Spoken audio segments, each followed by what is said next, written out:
for me, the biggest thing that's changed my life recently is my diet, which you've been advising me on. So is really important. We talked about that earlier. Yeah. The sense of purpose is really important. That has been shown, actually, if you have a sense of purpose, you can reduce diseases by 14% across the board. And that was a study at Harvard that ran for 80 years. And it was that same study that, and we haven't talked about this, but finding a partner, it can be a partner, it can be a pet, it can be a loving human partner, but loneliness will accelerate your aging.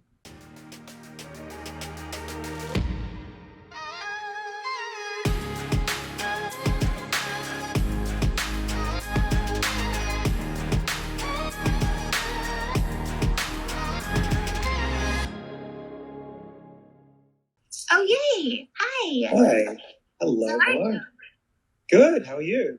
Good. So Gizmo's having a pretty good day today.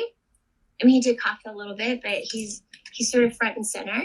Yeah, he's not sleeping this time. That's good. He's not. He really wants to understand how we can slow aging with hormetic stress. We can do that for him. Yeah, it's an important topic. So thank you so much for joining, as always, every single week. I know that you were just live on a UK show, right? So thanks for jumping off of that and joining us. You're welcome. Okay, so, and I think that you probably heard some of the housekeeping topics that I shared, and I know that's something that we talked about earlier, so we got that taken care of. And I think that I've already kind of shared that this is the part 3 of our longevity lifestyle conversation. It's a follow-up to your third podcast drop from last Wednesday, which was epic, as I hear from so many of the comments in regard to that episode drop. And people have all kinds of questions. So if you're okay, I think that one of the top questions is, what exactly is hormetic stress? There's a lot of people here that already know, but for people who are joining, because we do have some people jumping on and off, I'd love for you to explain what that means, since that's our title. Sure. Well, hormesis is what doesn't kill you makes you live longer. And so that if you draw a graph, which I like to do because I'm a scientist, you don't have any benefit if you're just sitting around eating and not exercising. So you start to put stress on your body, biological stress, not psychological stress, which is bad, but biological stress. You put your body in a state that makes it worry that it might run out of food or it might be chased by a predator. And that's called hormesis. And so you start to get benefits the more of this stress you put on your body. So exercise and eating less often and eating the right foods. And then you reach this maximum, which we're aiming for, which takes a while to optimize. Everybody's different. And then you can overdo it. And then you start to go down again. And then you over-exercising and not eating enough and not getting nutrition. And that's what I think we should talk about, is how can we try to find that optimum hormesis, that perceived adversity that our bodies use to work really hard against aging and diseases and make us feel a lot better as well. Yeah, no, and that's really so key, right? I love that you emphasize that everybody's different. So that point of too much stress for you may be different than me, that may be different from the next person. So just wanted to really emphasize that for everyone on here who's taking notes and wanting to apply to their own lifestyle. But from a place of science, David, how much stress is too much stress? Like what do people need to look for? Well, you can typically tell because your blood biochemistry will be way off. But if you're not doing your blood work like you and I do, your body won't feel right. You'll feel oversore. You won't recover within 24 hours. And you'll have inflammation in your body, which you can generally see. You might have problems with your skin as well. So that's when you know you're overdoing it. In the case of exercise, your blood biochemistry, you'll have too much cortisol, and you might have some creatine kinase. This is an enzyme that leaks out of your muscles when they're damaged. But you also feel sore. And if you're sore for many days, and your joints particularly, and even if your muscles don't recover, then you're definitely overdoing it. And I have people that I know that I see their blood work, and there are people that exercise every day and overdo it and exercise for 2-3 hours a day. And then I tell them to dial it back a bit, maybe do 3-4 times a week, but not 7 days a week. And then they actually improve in their health. That's when they've gone beyond that hormesis optimum. Yeah, and I think that it's something good to point out because, people sort of mimic their role models, and you see athletes, and athletes can exercise 3, 4, 5, 6+ hours depending on the sport, and they're fine. But that's a perfect example of how, first of all, they're built that way. It's sort of like trained their body to do that. And so, and isn't that a big part of it too when we're talking about how we move our bodies daily and the way we recover? And we'll go into hyperbaric and hot and cold therapy, but it's also how you can train your body that way too, because your levels of stress also they go up, I guess, or how much stress you can take in can that change. Well, someone like Tom Brady, well, any athlete, but Tom is a good example. We all know about him. He has full-time staff looking after his body, and he will get a lot of massaging and doctors on him all the time. We don't. The rest of us cannot do that. We're busy. We have jobs, and so don't try to do what Tom does. The rest of us just have to have these rest periods, and rest is just as important. In the case of even with supplements, I tell people that a lot of supplements you shouldn't be taking every day. You need to give your body a rest, maybe 1 day a week at least. And I do that. I sometimes don't take supplements just to let my liver recover if it's being potentially stressed out by these supplements. And so it's all about finding that optimum, but not going too far. And it's not just about how much, but how often as well. Right. And I love that you referenced supplements. For those of you who are tuned in right now, we actually talked a lot about supplements in our last IG Live talk. That was our part 2, and the replay is up. So if you want to go to YouTube or to Facebook, or if you're signed on our email list, which you can if you go to the link in bio, then you'll get a lot more information about supplements, because we talked quite a bit about that last time. So I see a lot of supplement questions coming up, and they may be answered from the last live that we did together. So, okay, let's backtrack for just 1 second, because I think the first question that we posted on our caption is, what does a longevity lifestyle look like? And you and I are obviously in agreement, which is why we're doing this series. But do you want to go over that, our list of things, or would you like to go over that list? Because I could just read off what our list is. Why don't you go for it? Okay, so... And I'm sure you guys already know this. It's on our blogs and we talk about it a lot. But a longevity lifestyle is really a combination, like a balanced combination of nutrition, reduction of stress. We talk a lot about different modalities. Some people call them new age therapies. Some people call them biohacking type of modalities. Connection, meaningful relationships, purpose, mindfulness, obviously a certain type of physical exercise and movement that creates these triggers, this hormetic stress. So I think this is sort of the combination that David and I agree upon when it comes to what a longevity lifestyle looks like. I'm sure I left off a couple of things if you want to add to that. Well, for me, the biggest thing that's changed my life recently is my diet, which you've been advising me on. So is really important. We talked about that earlier. Yeah. The sense of purpose is really important. That has been shown, actually, if you have a sense of purpose, you can reduce diseases by 14% across the board. And that was a study at Harvard that ran for 80 years. And it was that same study and we haven't talked about this, but finding a partner, it can be a partner, it can be a pet, it can be a loving human partner, but loneliness will accelerate your aging, and depression even worse. So you want to be able to share your life with other human beings or animals. And that in that study showed that the strongest effect on longevity for those men that were monitored through the 20th century was actually, did they have a reliable partner? Having that person you could trust, you could call, you could talk to, made a huge difference. And that was just as important, if not more, than smoking and lack of exercise, the damage to your body as not having a partner. So I would say the purpose and just being surrounded by good people is super important.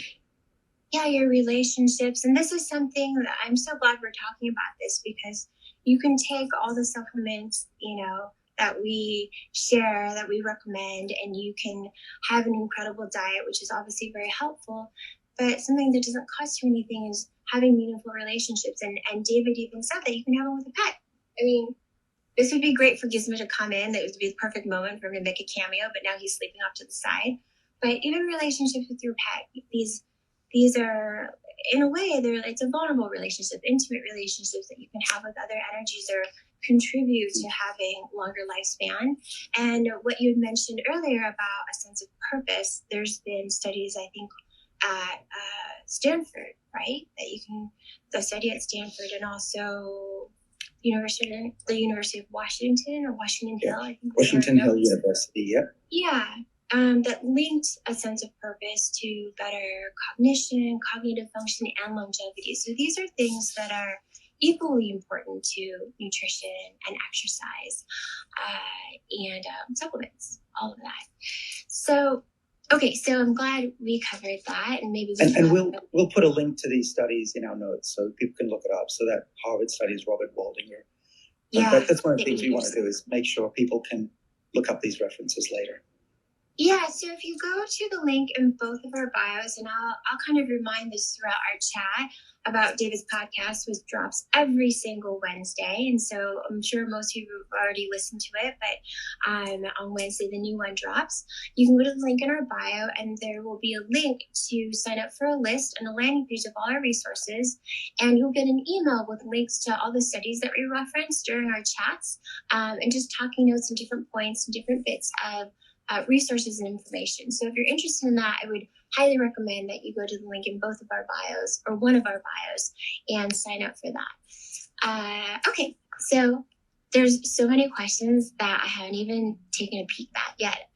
Should we talk about some questions, or should we talk a little bit about senescent cells, or maybe even just the type of exercise? Because that's sort of what we're talking about, stress and how much stress and how much exercise is the person actually, the average person. So what's the minimum amount to create that stress that would be beneficial? Okay. Well, there are a lot of studies on exercise, and there's really no doubt that moving is good for you. And there are different levels of exercise. I'm exercising right now, not just my mouth, but I have a standing desk, right? The reason I'm jumping around is because I'm always standing. So that's exercise. So that's one thing you can do. If you want to walk, that's important too. 4,000 steps is considered the minimum. 10,000 is an optimum. If you go over that, if you do about 12,000, then there's no additional benefit. Again, not clear if you can overdo it, but 12,000 steps, I wouldn't go beyond that. Doesn't seem to be that great unless you're enjoying your view. There was a recent paper too, wasn't it? I thought wasn't there a paper from Australia that was talking about how 7 to 10 was sort of ideal? They actually just published a study a few months ago, didn't they? That's right. Yeah, they did. We'll have to cite that. Yeah, and actually, what happens is they found that exercise can reduce the incidence of age-related diseases by 23%. Mm-hmm. And that includes everything from cancer to heart disease and even dementia. And that's the great thing about exercise. It stimulates this hormesis, and it doesn't just affect your heart, but it'll affect all sorts of things, including inflammation and depression. These other things are affected too. So please, how I would say it is just get off your butt, move, walk, and run. And in terms of the running, you don't have to run, first of all. You can row, you can do any exercise that you like, can be a game, but you'd want to lose your breath for about 10 minutes 3 times a week. That's considered the minimum. And it induces what's called a state of hypoxia, which is low oxygen.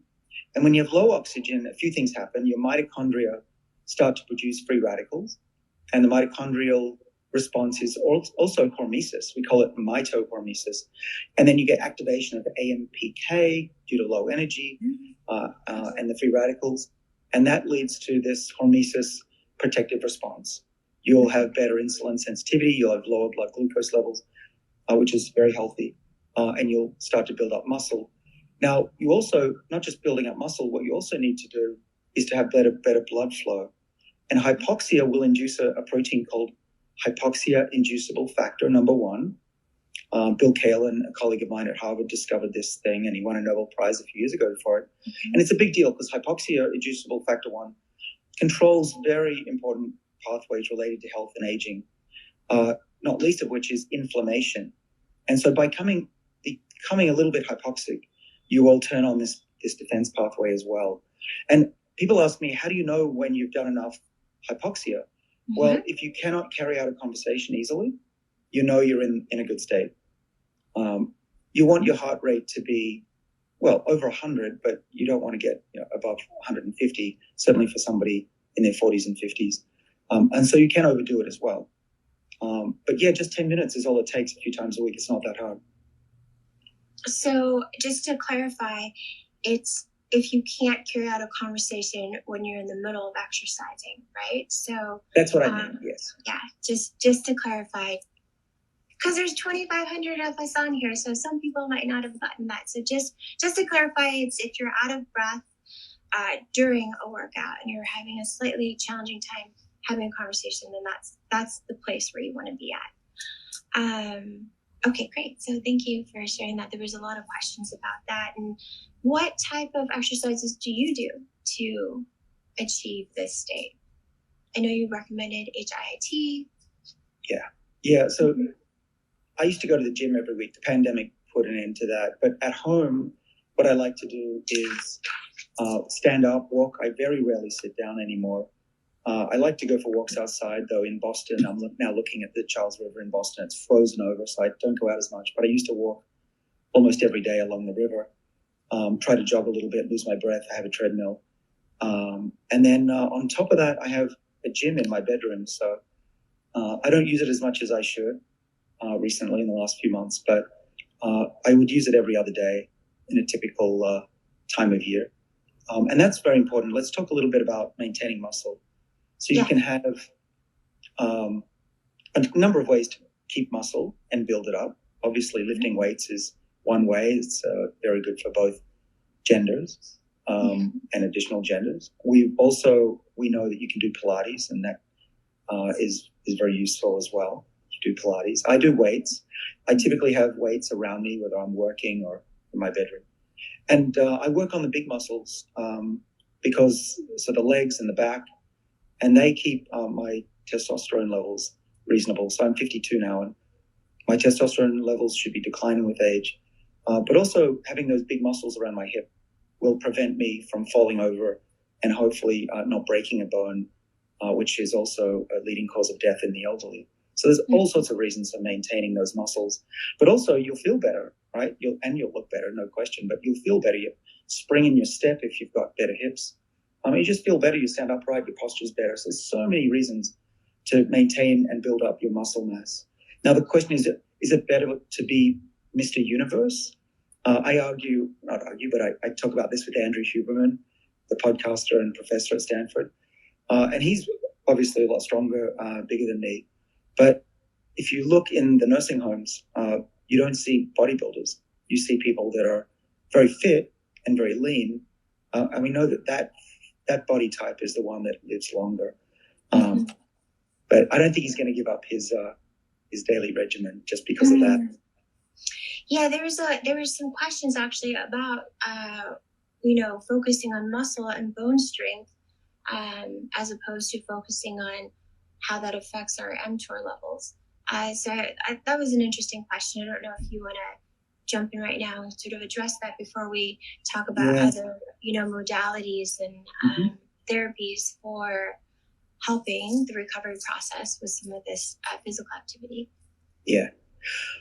Well, there's a real debate about how much to turn on mTOR for muscle building, because what you want to do is to have decent-sized muscles and exercise muscles and very fit muscles.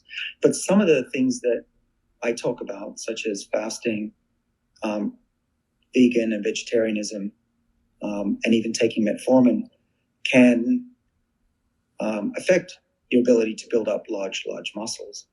So where I come down on this, to summarize, is you can put yourself in a state of adversity, an adversity mimetic, we call this hormesis, for most of the week. Okay, so my case, I don't eat breakfast and have a very small lunch, if any.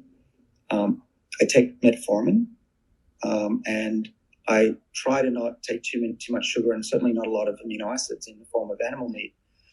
Right. But I do try to maintain an adequate level, and I do skip metformin. And so what I'm trying to do is to have an adversity part of my life, which is most of the week. But there will be days where I exercise and I don't take metformin, which is an abundance mimetic. We can switch between adversity and abundance, but not what you don't want to do, in my opinion, is always be in an abundance mode, which would be taking a lot of hormones, trying to boost those up, and particularly eating a lot of meat. Then your mTOR, which is the protein that measures how much you're eating of protein, so your amino acid content is mTOR. mTOR is what helps build up muscle when you're in abundance, so that's good. But you don't want it always to be on, because it also protects you against aging when its levels go down. So the way to bring mTOR levels down is to eat less meat on some days, and focus on plant protein, which has fewer amounts of leucine and serine, which are the amino acids that regulate mTOR. So hopefully that's clear, that I think most of the time you should be in adversity mimetic. Of course, adequate nutrition, that's important. It's not like we're starving for amino acids. You don't want that. But if you overdo it and you're filled with amino acids, then it'll be an abundance state. And that's bad for you long term. Mm-hmm. And so I think the switching is a good plan. Yeah, I mean, it's again kind of what we had talked about earlier, and it's that balance, so it's, and as we always say, this is what we do, it's what we suggest. Always check with your practitioners as to what's best for you. We get a lot of questions about people that have different, health conditions. And so whatever it is that we recommend, always double check with your practitioner. And so there is that kind of balance that you want to achieve when you're implementing some of these recommendations into your lifestyle. And I also just wanted to add that exercise also helps so much with your mental wellness and also with your quality of sleep. So, other than activating your AMPK levels and all the things that it's doing in that sense, it's also just really great for your quality of sleep, which is also important for longevity. We've talked about that a little bit. I'm sure we will spend a whole episode talking about that more. Yeah. There are a few things to talk about. Which one do you want to talk about? Heat, cold, or hyperbaric? Well, let's talk about hot and cold, because you talk about that quite often, and you obviously talked about that in your most recent episode, and then we can talk about hyperbaric. We'll cover all of it, but let's talk about hot and cold. Okay. Well, the summary of that, because I want to get on to your questions, are the audience's questions. That hot will be good and cold will be good. There's a lot of scientific evidence now over the last few years. Let's take sauna bathing. Saunas. Being hot actually stimulates the production of a protein called HSF, heat shock factor, and it helps proteins fold correctly. And if you turn on HSF genes in animals, they live longer, worms and flies and mice. And so that seems to be very helpful. So you don't have to go to a gym or have a sauna at home. You can just turn up the temperature way high in your shower, which is what I do, make it nice and steamy, as hot as you can go. And that, I think, is going to help. Cold therapy, again, it's hard to find these cryotherapy places all around America. You can do cryotherapy in your shower if you want, or have a bath. You can even throw ice cubes in your bathtub if you want. That's pretty cheap if you want to do that. And so how does cold therapy work? Well, we think what's going on is it's activating the browning of white fat, which we have on our backs. And that actually is part of the response to cold, because brown fat makes energy. The way brown fat makes energy is that the mitochondria that are in those, thousands of them per cell in those brown fat cells, they do what's called mitochondrial uncoupling. They don't let the mitochondria produce as many free radicals, so you get less free radicals, but also they produce chemicals, little proteins that are secreted into the bloodstream that protect the body from metabolic dysfunction and maybe aging. We don't know for sure. But yeah, if you have cold therapy, you are protected against metabolic dysfunction or eventually type 2 diabetes. And so both those I think are good to do, and you'll certainly feel better. I think. In the middle of winter here in Boston, there was nothing better than doing that therapy. It just wakes you up and you feel great. Mm-hmm. And again, just an emphasis that you can do this today. You know, you can get off this live. You can do this at home. You can do this. I mean, these are very simple modalities and therapies that you can implement to your daily lives immediately following this live. So it's just a great reminder for Dr. Sinclair that it's really simple, and it's not always so complicated. Adding different things that you can do to optimize your health. There were questions about how you can measure your fat, and also how you can, what are the best tests?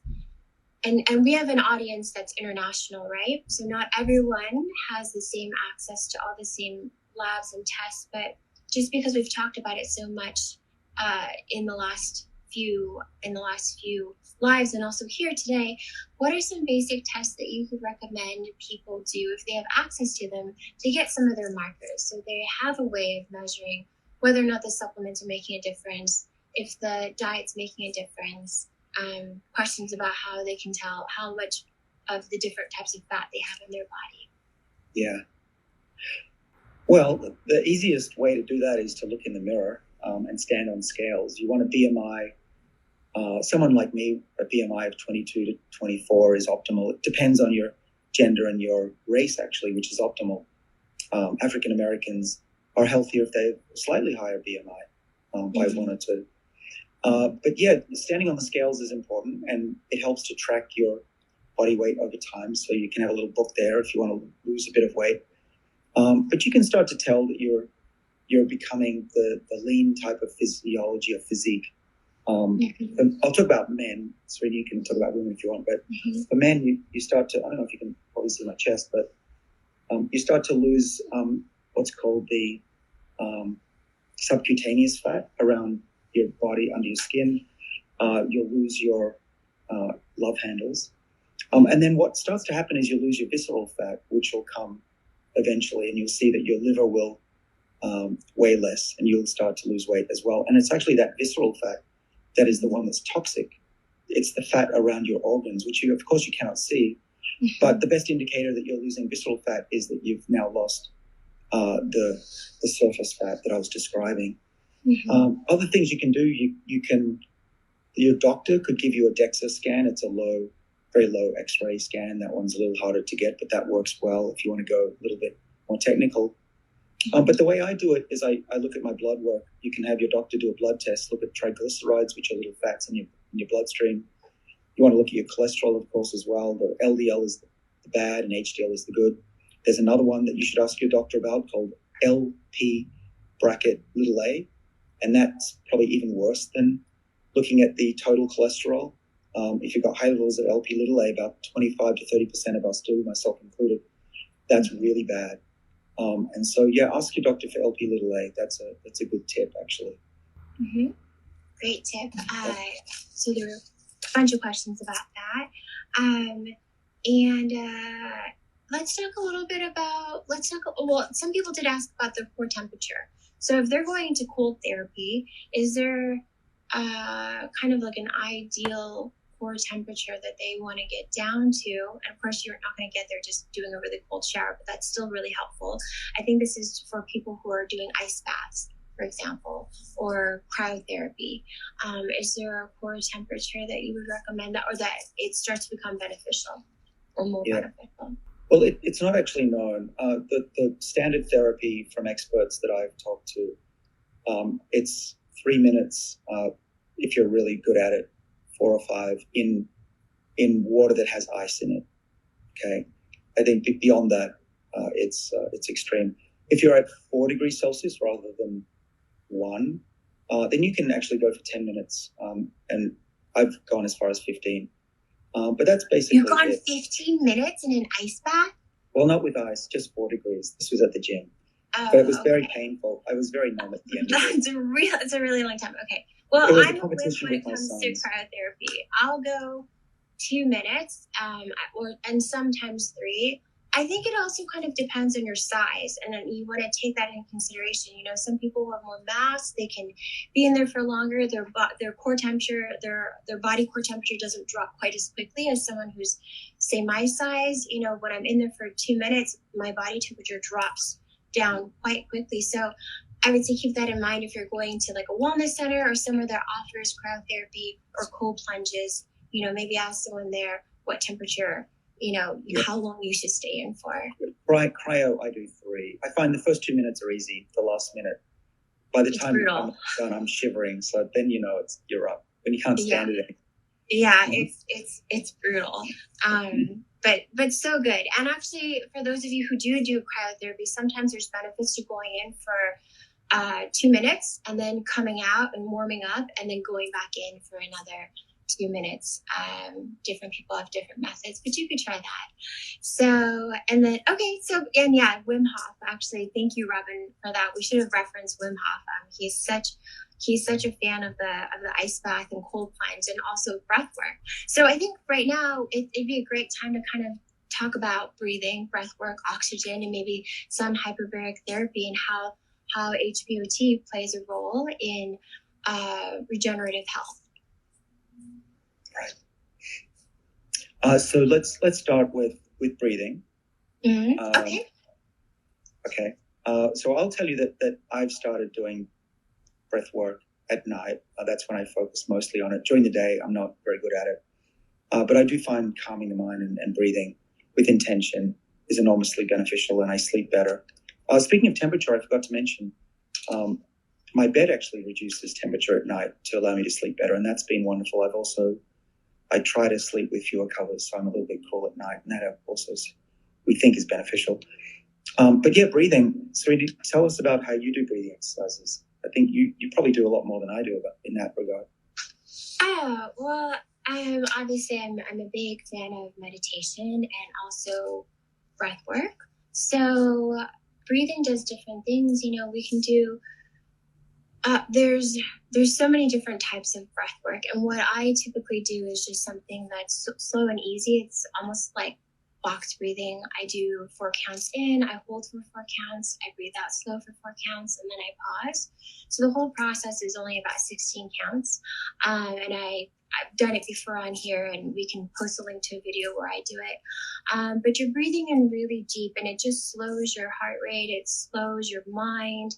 It shifts your body from a sympathetic to a parasympathetic, and it really allows your body to relax and receive. And so it's something that I do whether I'm doing energy work or I'm doing meditation, and I love that you're doing it every night. It does help you sleep. And there's something that we can talk about later. I'll bring it up now. And it's about holotropic breathing, and that kind of relates to what we're going to kind of ease over into when it comes to hyperbaric and the amount of oxygen that you get into your body. So depending on the type of breath work that you do, sometimes it's relaxing, sometimes it's actually designed to be a bit of a stressor to bring in a certain amount of oxygen into your body.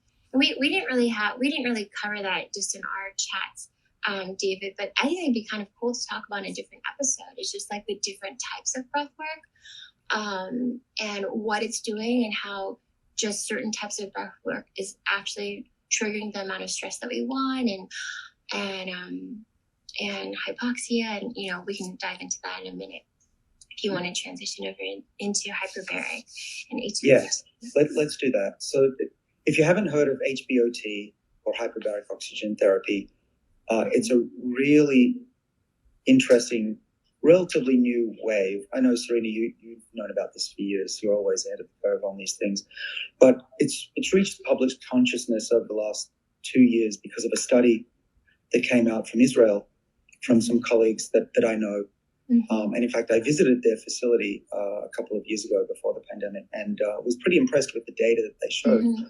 And what they found is that both in mice and humans, when you increase the pressure on the body and include extra oxygen, it does have remarkable health benefits. And one of the reasons we think so, or the reason we think it's happening, is that the mitochondria are experiencing mitohormesis. And hypoxia factor, which I mentioned, HIF1, is also affected and Right. induced. So what we're hoping to do is to induce something quite similar to exercise, but by sitting down or lying down. And thanks for mentioning that. I really do. I love HBOT, hyperbaric oxygen therapy, something I've been doing for years.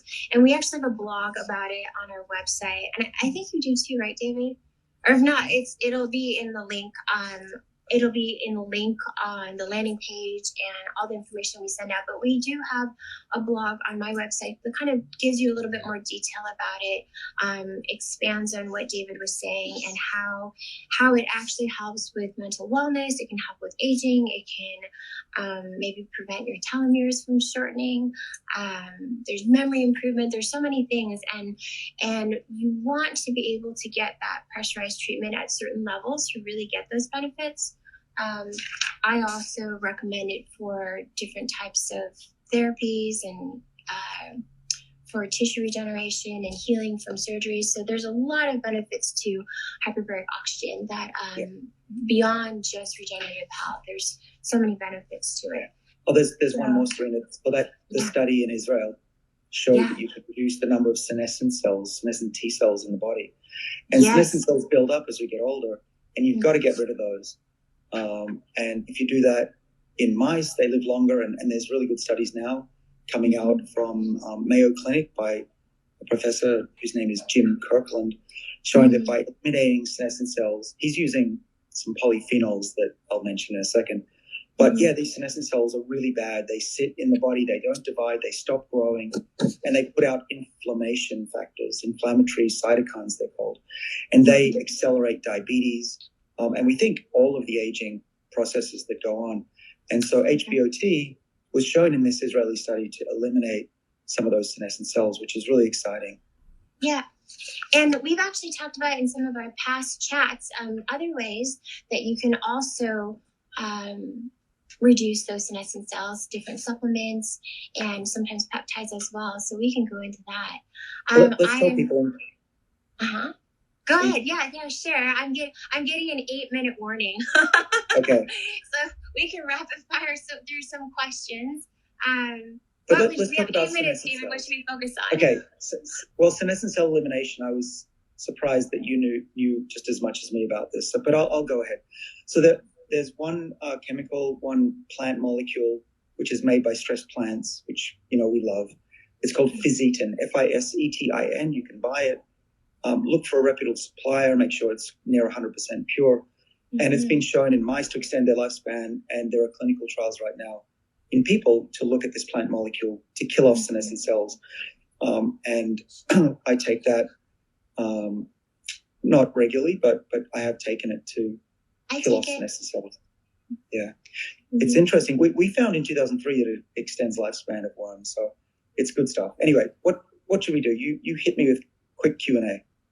So we'll go through some of these questions. I do see a lot about meditation, and I would love to focus more on meditation, maybe on another episode, and we can really bring up all the scientific data too about how meditation can increase your DHEA levels.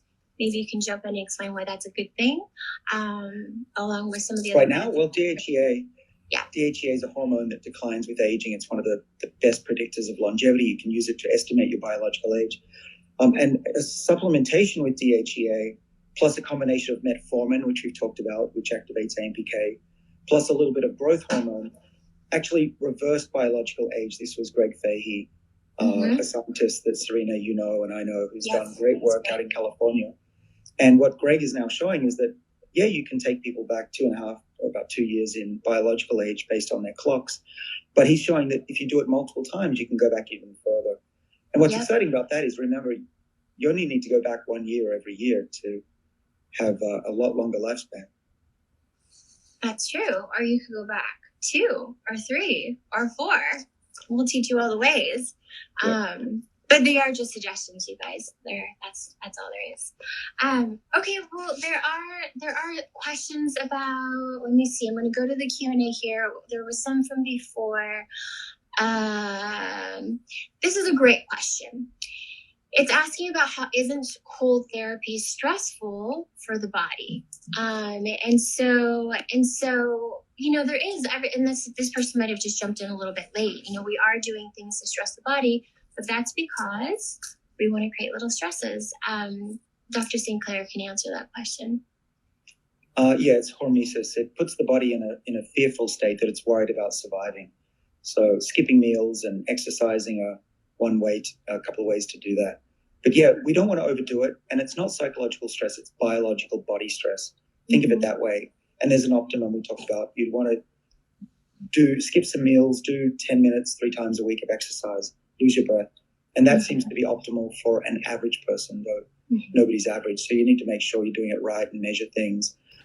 We should do a live, Serena, about how to measure things. How about that? Biomonitoring, blood work. That'd be fun. Yeah, we should. Let's put that on the list, because I see that people want to know more about breath work, because there are so many different types. We can talk a little bit more about meditation and some of the science behind it and how it can really raise your HRV levels, which is also so important for longevity.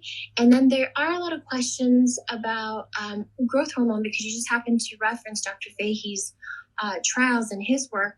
We're not necessarily recommending growth hormones here. Dr. Sinclair is just referencing a study that another doctor did and how there has been some benefits. And if you want to there's so many questions now about supplements, because people know we've got 4 minutes. Let's put a link to Greg Fahey's study in our notes. Yeah, that sounds good. We could do that. And then the Regivant one that sent people back 8 years, allegedly. All right. Okay. So anyway, you tell me, what do you want to talk about? Quick. Okay, so I'm going to pull up some of these questions. People want to know about intermittent fasting and exercise, because it's a challenge for some people, especially if they're exercising in the morning. So what would your recommendations be on that? And if they are trying to build muscle, or at least maintain some muscle, what do they do? Like when can they take in that protein, whether it's plant-based or not plant-based? So. Right. Well, first off, you can build up muscle with plants. We know that if you've been paying attention. Some of the world's best athletes are plant-based, and plants are made of protein. Let's not forget that. So you can get enough protein for bodybuilding with plants. You just need to, eat more, because the amino acids are not as easily available. That said, in terms of the timing, it's up to you. If you go for a run in the morning and you need to have that energy and you want to have breakfast, by all means do that. But then you want to skip dinner. At least skip breakfast or dinner. Those would be my recommendations. Right.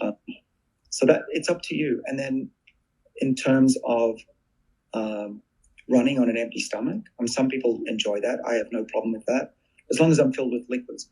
The liquids is the key. And sometimes I have Just Add Water, which is your product, for example, and that makes me feel great, and I can run on that or exercise on that.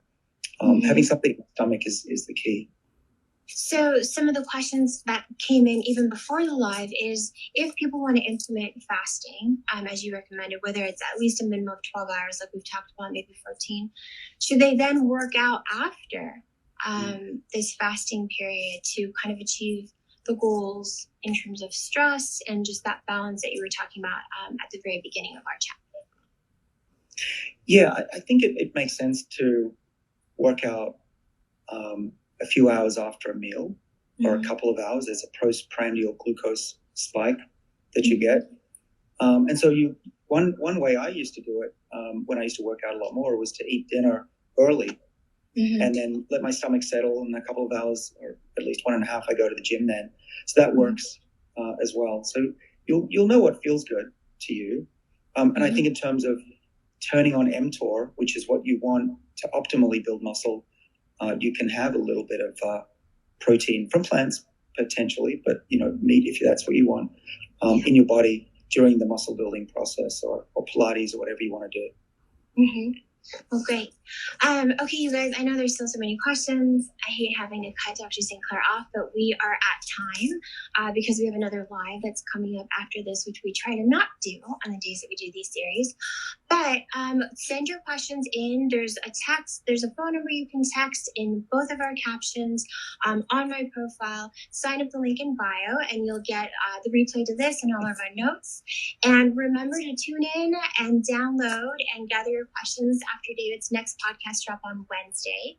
And for those of you who want to hear from Ben Greenfield, I will have him live in about an hour. So I think that's it. Thank you guys so much. Thank you, David, so much. And I will see you next week. Sounds good. Here. Good luck with Ben. See you. All right. Bye, you guys. Bye. Thank you.